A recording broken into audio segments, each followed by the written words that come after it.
Good evening, I'm Andrew Chang. Adrienne is on assignment. Tonight, we're following two dramatic stories along the Ukraine-Russia border and in Canada's Parliament. It is using the most draconian piece of legislation to fix a parking problem in downtown Ottawa. But with the protesters gone, is the Emergencies Act still necessary? Also tonight, are Vladimir Putin's latest moves further steps to war in Ukraine? Not only are there many military convoys, but even equipment parked in fields. In a Canadian exclusive, CBC News reporters are on both sides of the border. Priced out, CBC News begins special coverage of the increasing cost of everything. Gas, groceries, shelter. And aiming a wider lens at Black history in Canada. When we did get taught something about Black history, it was always the Underground Railroad. That was it. Looking at the message carried by the porter. This is The National. We are following developing stories in two world capitals. In a moment, we'll go to Ottawa, where just tonight, a majority of MPs have supported the Canadian government's use of the Emergencies Act. But we're starting in Ukraine, where the crisis with Russia seems to be at a dangerous new level. The US, the EU, and Canada have spent weeks encouraging negotiation, but an announcement, then action today from Vladimir Putin seems to fly in the face of diplomacy. В этой связи считаю необходимым принять уже давно назревшее решение. In a fiery speech, Vladimir Putin recognized the independence of two separatist regions in eastern Ukraine. Almost immediately, he then ordered Russian troops to move in to keep the peace. Those so-called peacekeepers, boots on the ground within Ukraine's internationally recognized borders, are stoking fears that war could be imminent. This is a fast-moving story, and we have reporters on both sides of the border tonight. We begin with Briar Stewart, who is just inside Russia in the city of Rostov-on-Don. Briar, what are the latest details there? Well, Andrew, from this side of the border, it's difficult to get a clear picture of the details, but the signs are ominous, especially given the estimated 190,000 Russian troops camped on the border. Along the highway leading to Ukraine's border, a visible and intimidating display of an arsenal that's been building for months. A line of trucks carrying soldiers towing artillery that just seem to continue on and on. We're about 20 kilometers now from the Ukrainian border, and we were in this area yesterday, and it's a much different scene today. Not only are there many military convoys, but even equipment parked in fields. Dozens of tanks lined up in rows and appear to just be waiting. This afternoon, President Vladimir Putin summoned his top officials to a theatrical meeting carried on state television. He claimed he hadn't spoken to them about the subject before, but wanted their input on whether to recognize the two breakaway regions of Donetsk and Luhansk as independent. In the last few days, thousands of evacuees have streamed out of there because the Russian-backed separatists told them it was no longer safe to stay. They blamed the Ukrainian army for the escalating violence, which Ukraine denies. Women and children boarded buses to leave as the men are required to stay behind and fight alongside Russia and the separatist militia. This will be for a short time, this man says. Let's say 2 weeks. At least that's what I hope. Russia says tens of thousands are fleeing for their lives, but Ukraine and the U.S. see them as being used as part of a sinister political plot to give Russia an excuse to invade. This evening, in a nearly hour-long televised speech, Putin gave an unequivocal sign that all of Ukraine should be aligned with Russia. Ukraine is not just a neighboring country, he said. It's an integral part of our history, culture, and spiritual continuum. After he announced Russia was recognizing Donetsk and Luhansk as independent, he signed a decree with the separatist leaders, but not before he issued this warning. From those who seized and hold power in Kyiv, he said, we demand an immediate cessation of hostilities. Otherwise, he said, Ukraine will be responsible for any more bloodshed. And that is the real fear here, that not only could a much larger war erupt in eastern Ukraine, but Russia could move to invade the entire country. Right. And Breyer, diplomacy had been such a high hope there. What effect might this have? Well, Western nations have condemned this move, saying it blatantly disregards international law. And by recognizing these two regions as independent, it kills the Minsk peace accords. Now, the deal was struck back in 2015, and it was never implemented, but it was a focal point of negotiations to bring peace and stability to the region. Well, now that deal is completely off the table, and you have a lot of uncertainty now just about what will happen ahead. And Russia's relationship with the West couldn't get any worse at this point. Okay, thanks, Breyer. Breyer Stewart on the Russian side of the border tonight. Okay, now let's get reaction from Ukraine. Margaret Evans is in the capital of Kiev. What's the reaction there to Putin's speech? Well, the Ukrainian President Vladimir Zelensky called an immediate meeting of his defense and security chiefs. He then appeared on national television. He was defiant, he was calm, and he urged people to remain calm. He said, "We are on our land.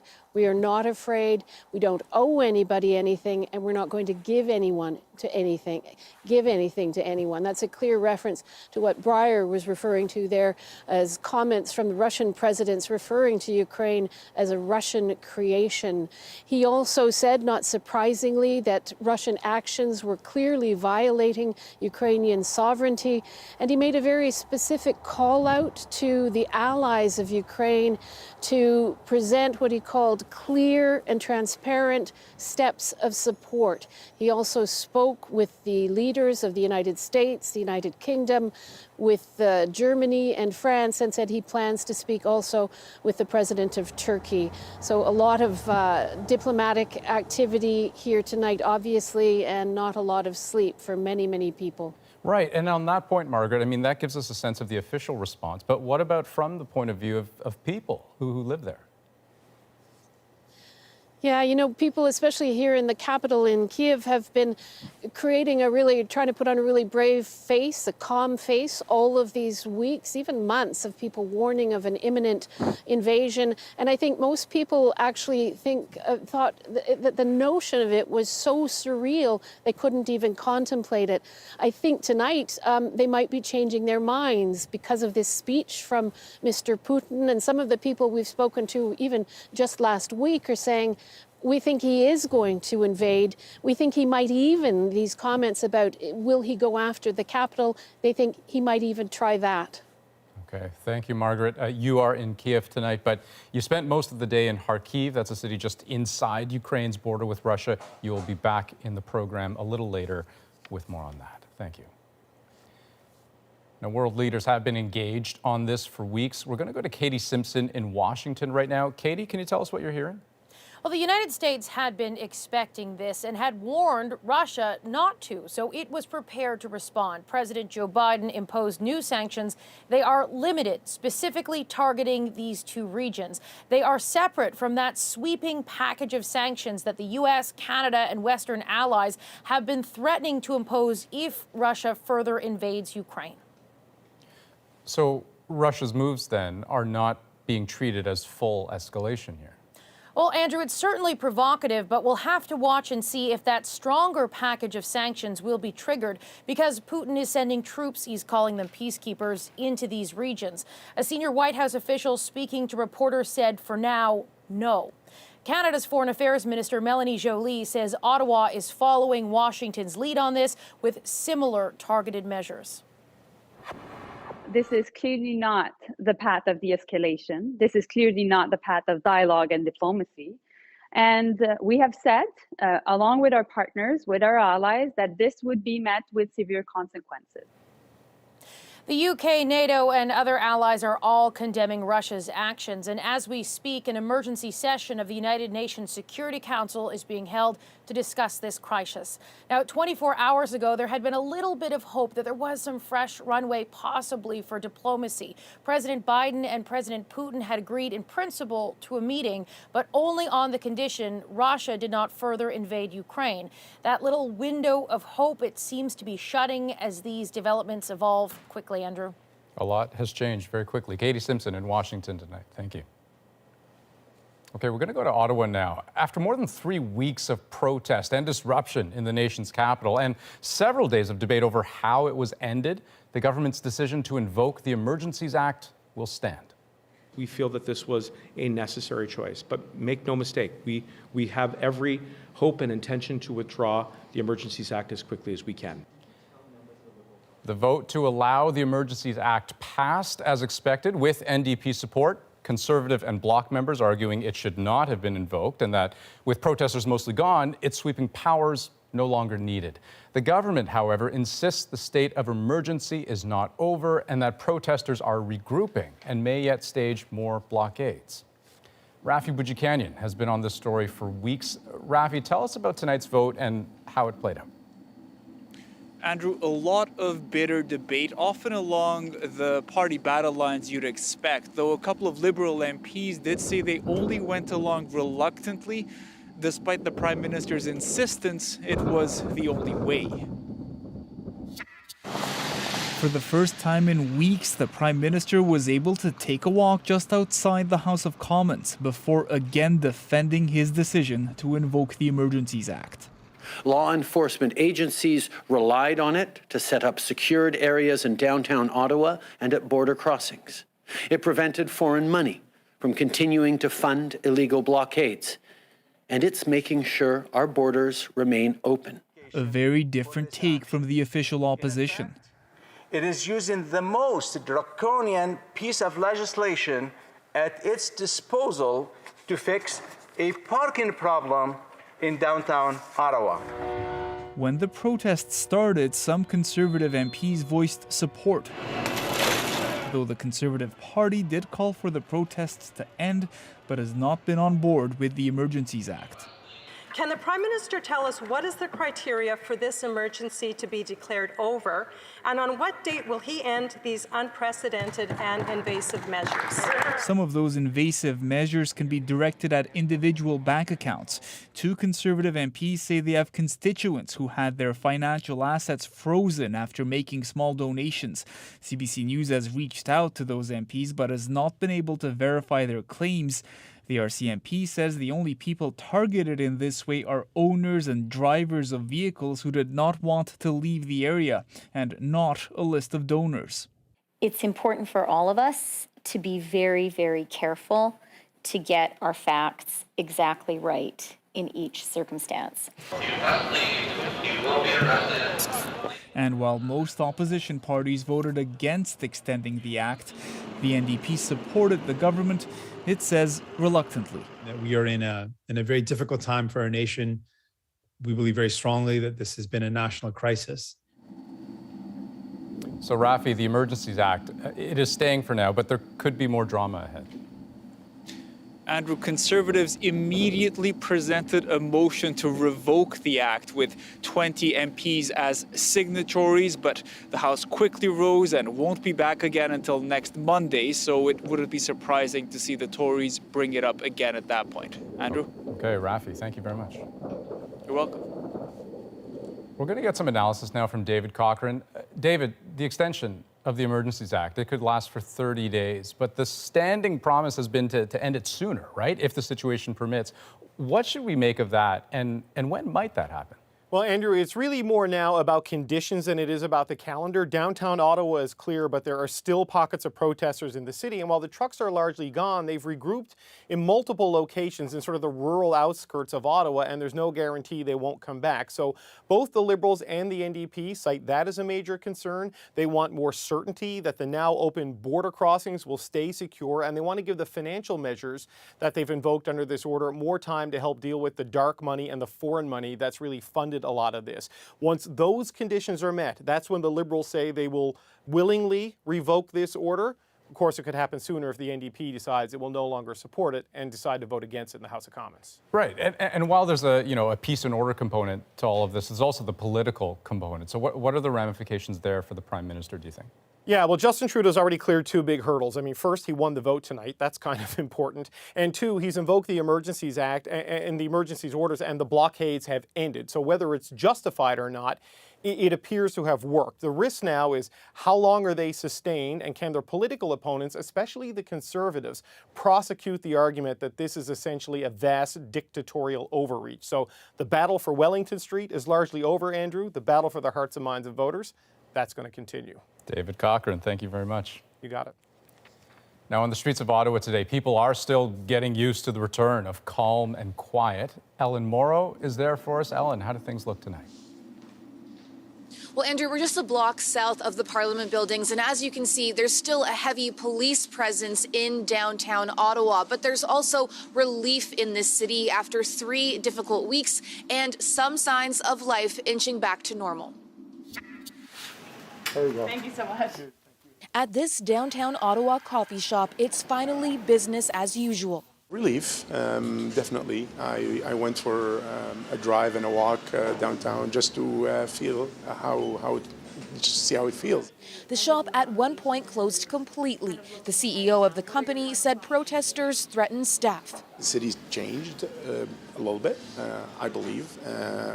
I hope it's a lesson that the city can learn from moving forward.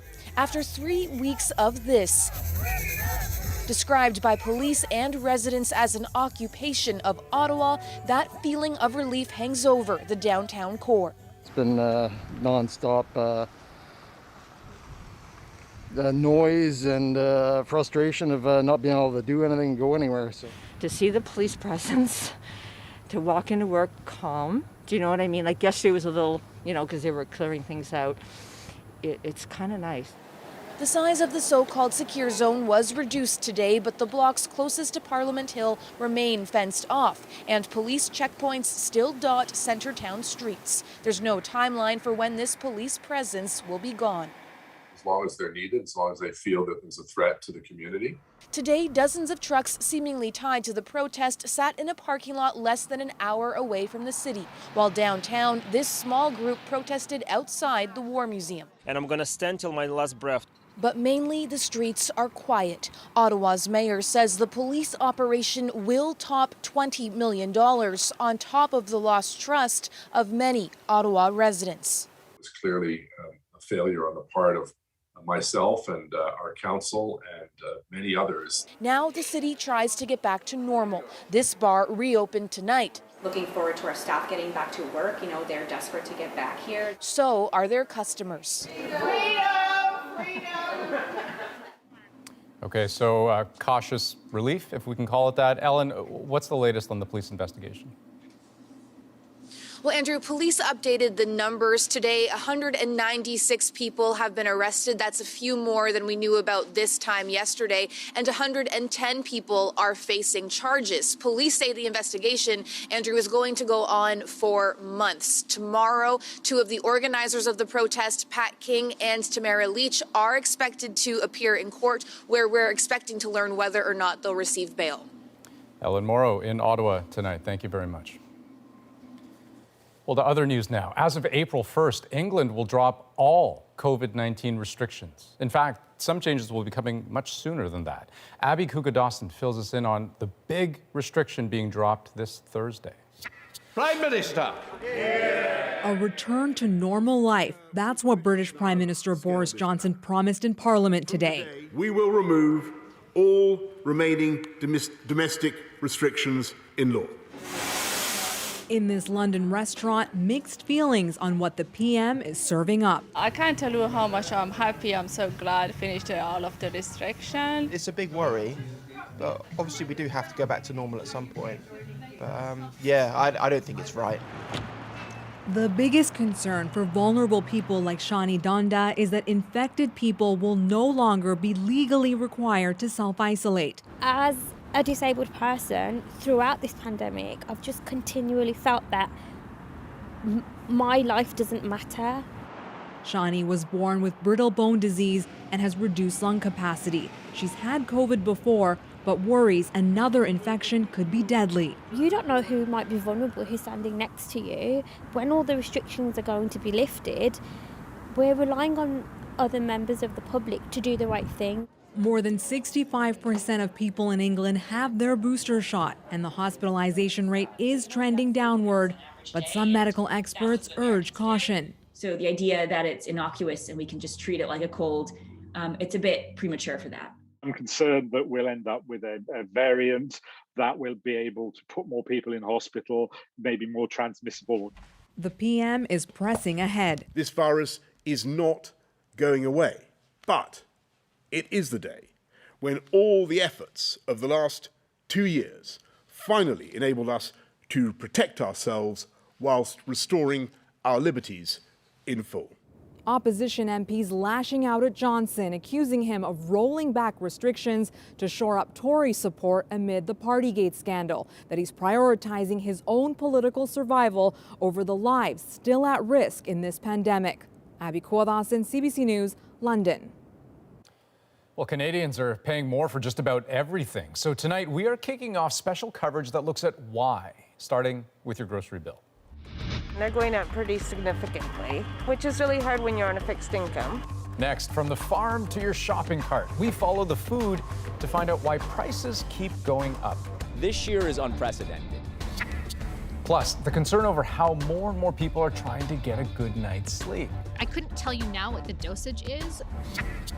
And after a long pandemic, Canadians are ready for takeoff. We're going to Phoenix. Really liberating. I think it's super nice to be able to travel. What you need to know before you book. We're back in 2.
Well, Canadians everywhere feel boxed in by rising prices. You have told us that loud and clear. So CBC News is launching Priced Out, the high cost of everything.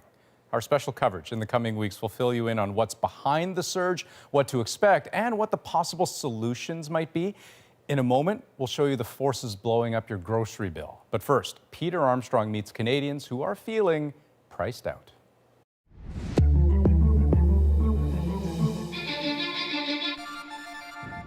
As COVID's icy grip finally unlocks its hold, as the freeze over the economy begins to thaw, Canadians are stepping tentatively back into something that looks and feels normal. But not everything is bouncing back to the way it was. Everyone, everywhere is paying more for just about everything. Now let's shift to the rising cost of living. Various factors that are pushing inflation above our target range. Brace yourself for that trip to the gas pump. The rising cost of living is not exactly breaking news to Sridhar Mane. He's feeling the pinch. Gas, groceries, shelter. Manny and his wife both have good, high-paying jobs, but they have a baby on the way and the cost of everything is surging. Right now, I feel that it's at a point where I feel the government needs to step in and do something. As if on cue, the Bank of Canada is poised to take action next week. For decades now, higher interest rates have been the remedy to inflation.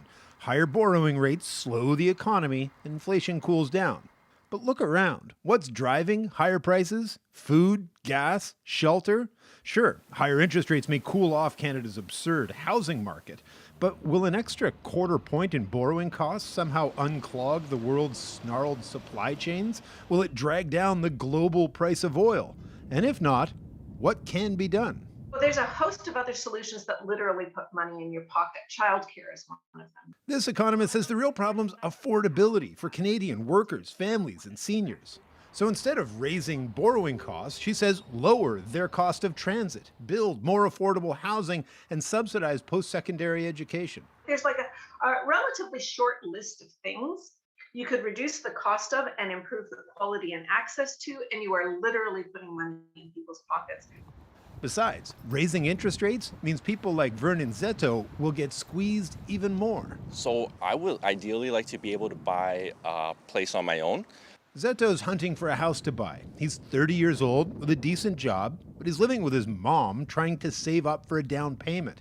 Higher interest rates mean it will be even tougher to get into the market. So what can we do? Here's the thing.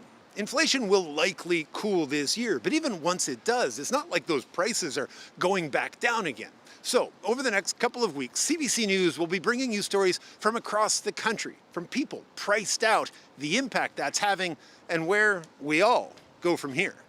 Peter Armstrong, CBC News, Toronto. Now, this rising cost of food is a constant reminder. It costs you more and more just to live. The latest data from Statistics Canada shows food prices jumped 6.5% in January. That is the fastest increase in more than a decade. We asked Nisha Patel to show us the reason why, and it turns out there are several, starting from the ground up.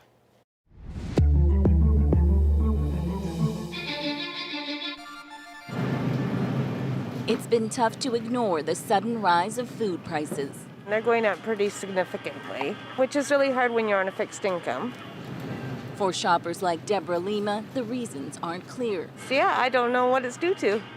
So to explain the pop in prices, we talked to the people all along the route, bringing fruit from the grower to the store shelf. Canada imports more than $10 billion worth of fresh produce a year, much of it during winter. Larry Davidson sources fruit all the way from Peru. It ends up here at the Ontario Food Terminal. This year is unprecedented. Last year was a cakewalk in terms of logistics compared to what we're dealing with now. Davidson says his prices have jumped because his growers are charging him more. Their fertilizer costs are way up, and some have had to deal with extreme weather that's wiped out crops. On top of it all, shipping costs are soaring because of delays at ports. What started off as a few days became a week, became 10 days, 2 weeks. We have containers that are 3 weeks. We have containers that are lost. When the South American fruit eventually makes it to Canada, it then has to be trucked around the country. Raman Kangura's company transports that produce.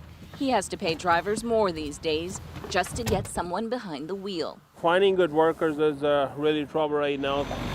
When he does find drivers, they take the fruit on a 28-hour journey from Ontario to the west. And with gas prices spiking 32% in a year, he has to pass that on to his customers. Fuel is the main expense, like for all the truckers, and everything is getting up. The maintenance, drivers' pays. Finally, the fruit arrives at the grocery store in Winnipeg. But all those costs have added up. We have faced about a 20% increase in our cost on bananas, but we've only been able to raise our price by about 10% just to make sure we're competitive.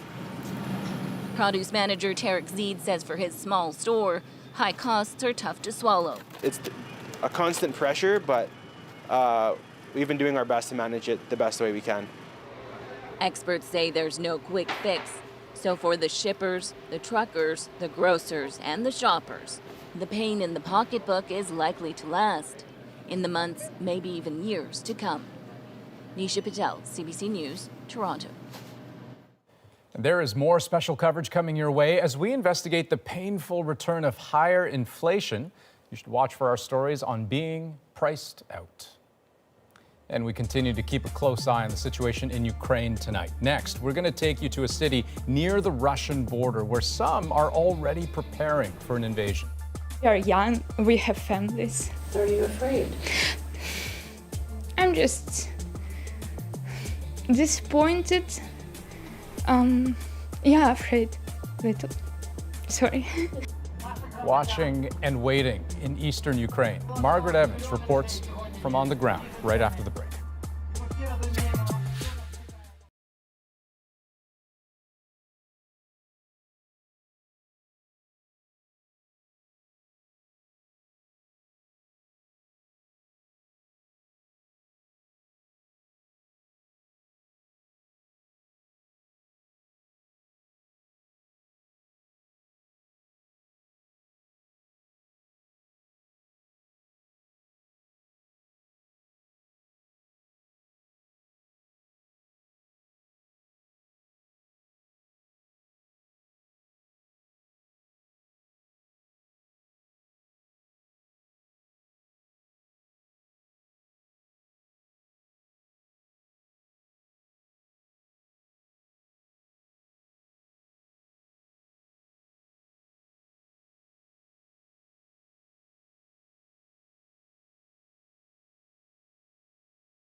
Welcome back. Today, with the stroke of a pen, Vladimir Putin accelerated a crisis the West fears could unleash a major war. He formally recognized 2 breakaway regions in eastern Ukraine as independent. Then he ordered in Russian troops as so-called peacekeepers. Western leaders fear it is a pretext for a full invasion. Now, in eastern Ukraine, people can only wait and watch and try to manage their fears about what could be coming next because they live with painful memories of the past. Earlier today, Margaret Evans went to Kharkiv, a city just inside the Ukrainian border.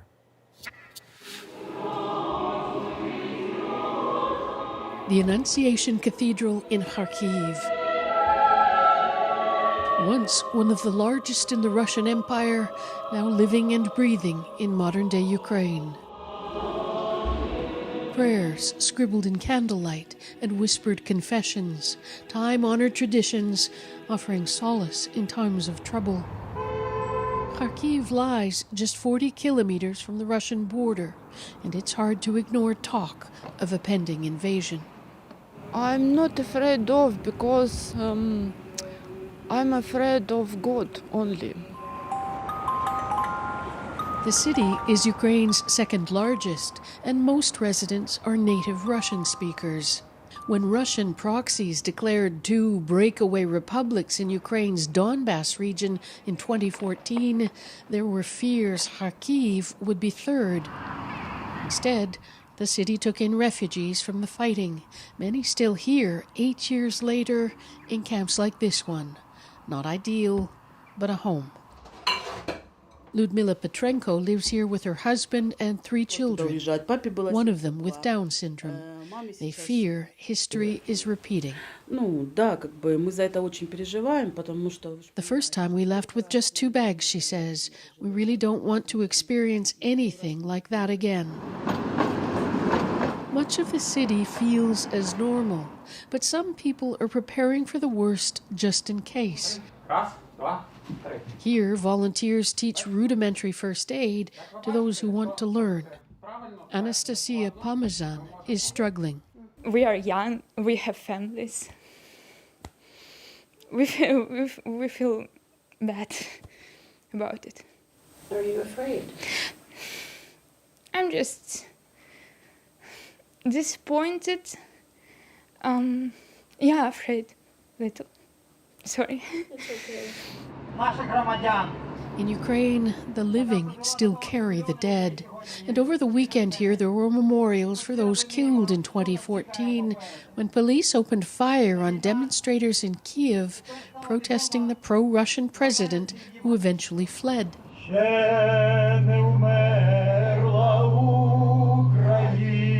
Then, as now, tensions with Moscow lay in its displeasure with Ukraine's attempt to turn westward. An underground workshop housing a co-op that encourages creative startups, members gathering together to battle away nerves. Remaining calm, they say, is one way to fight back.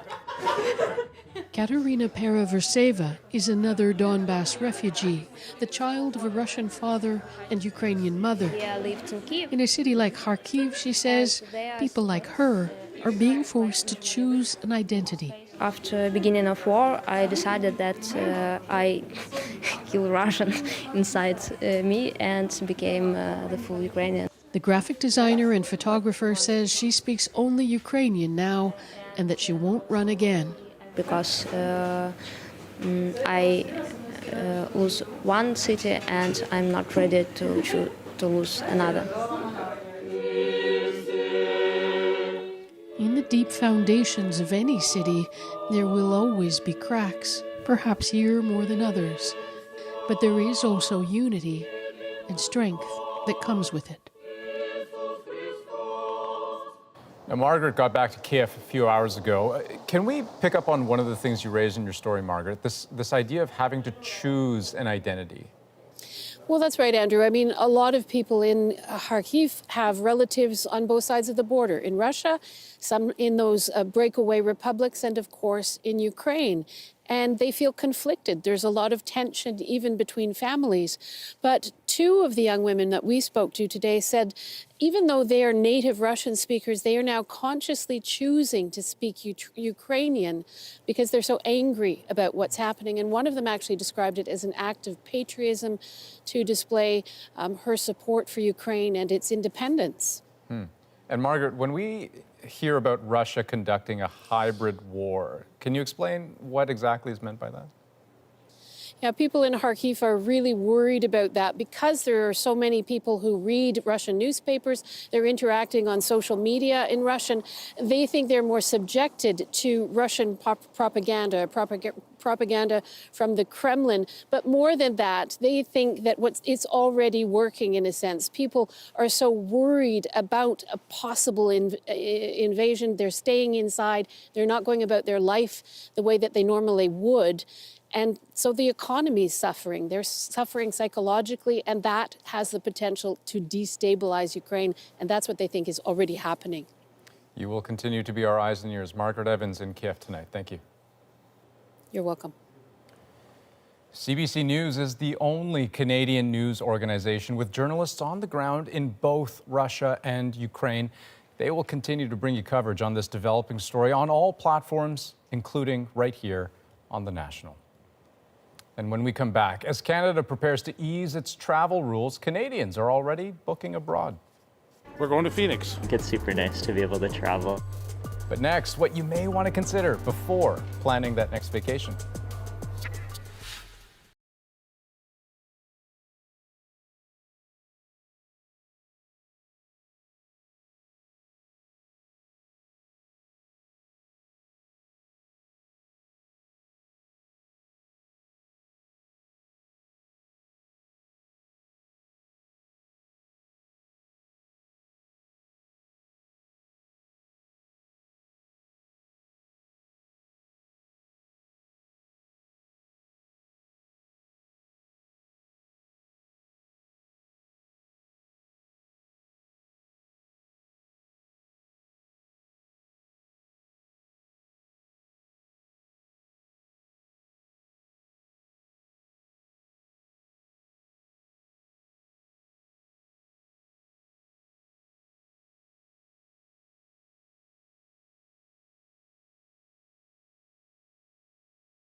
Welcome back. With COVID restrictions easing or set to ease in many parts of the country, many Canadians are also looking abroad. International travel is set to become easier as well, starting next week. So we had Julia Wong explore what a trip to a different part of the world might look like. Kelly Bergquist is a world wanderer, and she is not letting COVID-19 get in her way. I would wear a mask forever if I have to, just to be able to travel. The Edmonton woman traveled throughout the pandemic and has more trips planned. Next month I'm going back to Ottawa, April I'm going to Puerto Vallarta, and May I'm going to Sweden. For Canadians who have stayed home the last 2 years, there's pent-up demand to get away. We're going to Phoenix. Really liberating. I think it's super nice to be able to travel. Calls and bookings have surged since the federal government announced it's dropping its advisory against non-essential international travel at the end of the month, as well as PCR testing requirements for vaccinated Canadians coming home from abroad. But travelers still have a lot of health-related questions. What are the COVID rates in the destination that I'm traveling to? They're interested in the number of people that are at a resort or a hotel. They are interested in all of the safety measures. Before they buy a ticket post-COVID, the Conference Board of Canada says travelers are also considering the distance they might travel in case they have to come home quickly. Being able to head south but also be close to home is boosting people's confidence in booking. When it comes to travel insurance, policies changed throughout the pandemic, and they're expected to evolve again now that travel restrictions are easing and when COVID transitions to an endemic disease. And most of the Canadian policies are going to provide protection for individuals if they get sick due to COVID. I think we're going to see that continue even further once we move into that endemic state. So looking at it just as any type of condition that you've got. Another trend that's persisting, last-minute bookings, an indication Canadians don't want to book a trip in case travel rules change yet again or a new variant emerges. Julia Wong, CBC News, Edmonton. Well, the past 2 years have certainly given Canadians a lot of worries to lose sleep over. There's also been an increased popularity of the sleep supplement melatonin. Health reporter Christine Burak looks at what else we know about it. About 4 out of every 10 people are having trouble sleeping these days. Falling asleep at, say, 10 o'clock is fine, but then I wake up about 2 hours later. Veronica Antipolo is part of a growing group that's tried melatonin.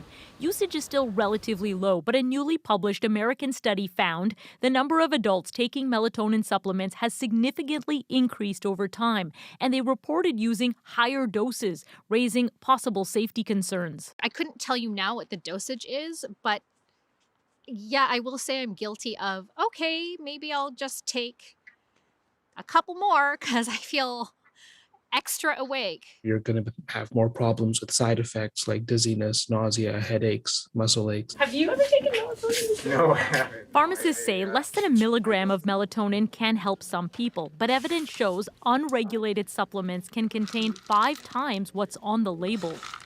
In the UK, melatonin requires a prescription. Dosages are fixed and mainly used to treat short-term sleep problems in adults over 55. I think if you are going to use it, you use the lowest possible dose. You don't just shoot to whatever your friend told you to take. Melatonin's not an herb. It's a hormone your brain produces when it senses darkness, and it can be thrown off by exposure to light, including screens. The bright light bedtime will trick your brain into thinking it's daytime. So here the patient is actually awake based on the brain waves we can tell. Dr. Michael Mack is a sleep specialist. He says if your internal body clock is thrown off by jet lag or shift work, there's evidence melatonin supplements can help. But if you're a person that has problems falling asleep, staying asleep, or waking up too early, and it's not related to internal body clock issue, then the melatonin doesn't seem to help very much at all. Doctors insist melatonin should not be used during pregnancy or given to children without medical advice, adding if usage continues to increase, Health Canada should consider treating melatonin like a prescription drug. Christine Burak, CBC News, Toronto. Next, the push to explore more Black history in Canada. So we thought, well, there's more to Canada and its history than the Underground Railroad. The new TV series showcasing a lesser-known part of the Black experience right after the break.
Hi, I'm JB Poisson, and tomorrow on CBC's daily news podcast, Front Burner, the weeks-long anti-vaccine mandate protests may be over just outside Parliament. But what's been the impact on our federal politics? Subscribe wherever you get your podcasts. Canadians got a new look tonight at a little-known part of their history. A new series, The Porter, premiered on CBC Television and CBC Gem. It takes place in the 1920s and opens new doors to this country's Black history. Jackson Weaver has the details, including a small personal surprise.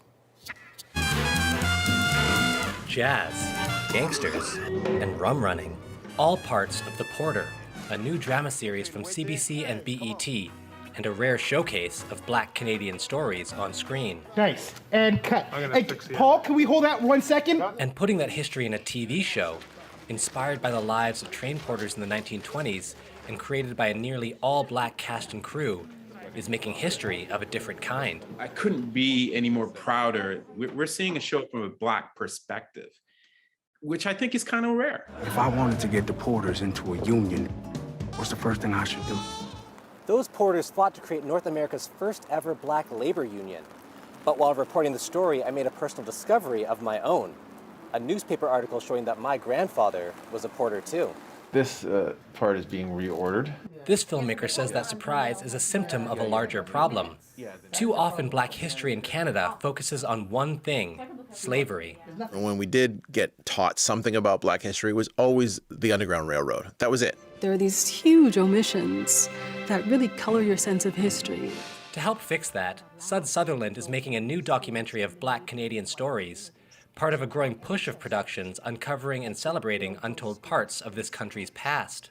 So we thought, well, there's more to Canada and its history than the Underground Railroad. And he's not alone. Did you know that Toronto's first taxi cab service was a Black-owned business? Viola Benjamin started a TikTok series telling stories that hundreds of thousands are viewing. Not enough of our Black history shared. We do not have the conversations that we should. The Black experience is not acknowledged. And in my day-to-day, I think it's very important. So I'm going to be that person who sheds light, starts conversations, even if it's difficult. And the hope is a wave of new productions like The Porter will help unpack more stories about the Black Canadian experience. Jackson Weaver, CBC News, Toronto. Up next, an all-girls tackle football league is making a comeback after COVID put a dent in their plans. In our second season before COVID hit, we would have been set to hit about 120 to 140 registered players. Why simply returning is a stepping stone to a much bigger ambition. Next in our moment.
3 years ago, an all-girls football league was formed in Edmonton to give young women a fair shot in what has been an entirely male-dominated sport.